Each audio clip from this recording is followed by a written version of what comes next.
Ibokwen. Yeah. Ibokwen. Yeah.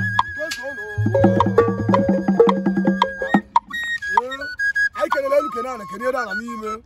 A 7th day of August. Kodogu Simeon Obima. Watching a melon, Nanewi. Watching a man at Madrid, Germany. Yeah, on Oba, Nanewi. Ujimote Moba. Na Madrid. Ujimote Mogo one. CEO. The best group of companies. Odogu. Tatabu. 7th day of August. Come 20 years. Sinege Jikogin Ogoli. Oye Lugon. Ezbote wine. Oji Chogema. Where can a quote? Mrs. Uche Obima. Also dear me wine. Why keep young? Ezbo wine. Yeah? Was because I can look as one negoma. If Mrs. Ifon Obima. AKA if he was from Lagos. Why the man a formulaze? I make a decade in China. Yeah, Ojimoto Mogo wine. Okogen is anchor money. Yeah, of beside you, one more one in it. No quota coast yarding. You know my calipa. Yeah, Odogun Chineka goes go.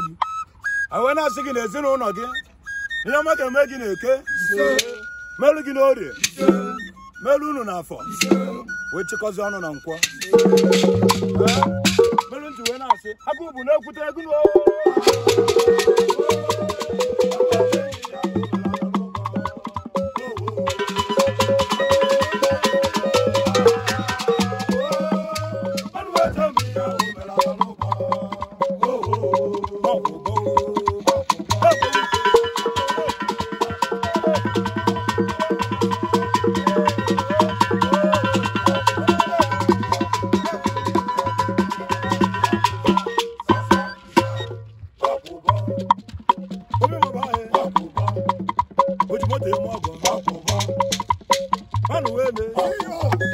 Happy anniversary.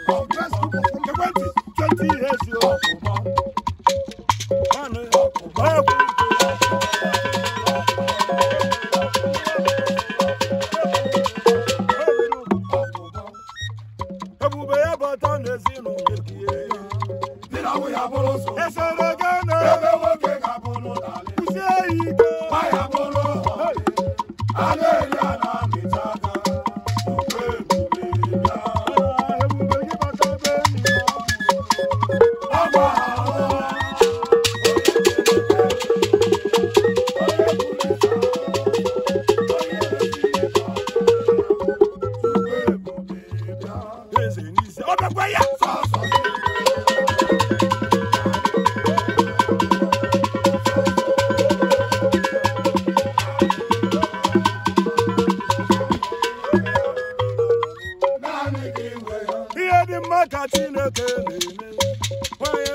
n'etiti gị na-ehe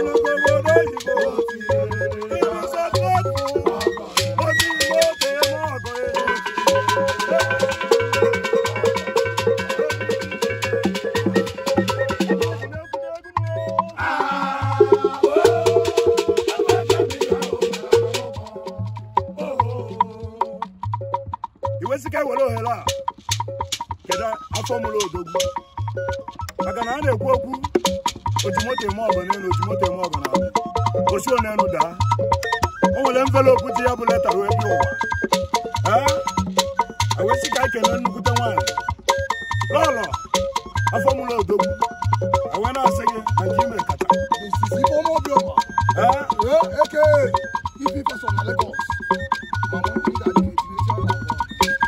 ifesone nnukwutere ọlọ ebe ịkala obi taa afụfụ zọọ nwa akwa obi n'ọlụlikwe ulu dị n'afọ ịtara ata ya na-asị ụnụ anụrụ n'obi